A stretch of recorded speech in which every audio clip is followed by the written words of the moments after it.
barangay Buhisan himutang sa South District sa siyudad sa Sugbo. Ang ilang barangay gidumala ni Kapitan Gremar Barrete. Dinhi sa ilang barangay na himutang ang Buhisan Dam, ang usa sa nagunang tinubdan sa tubig sa siyudad sa Sugbo ug nagsupply kini labi na sa barangay Tisa ug Labangon.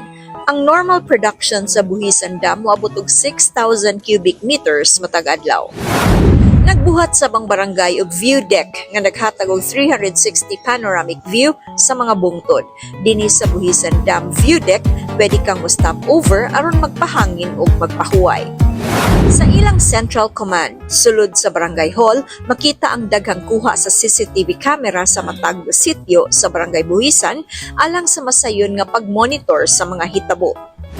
Gipasigarbo sa mila nga hingpit nilang napatuman ng 3-meter easement sa kasapaan.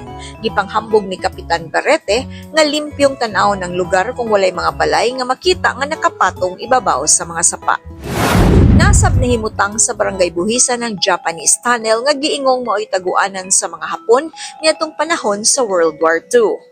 Dako ang lugar sa sulod, bisan og medyo hadlok apan maka-appreciate ra gihapon ka kung mosulod na ka sa mao nga tunnel.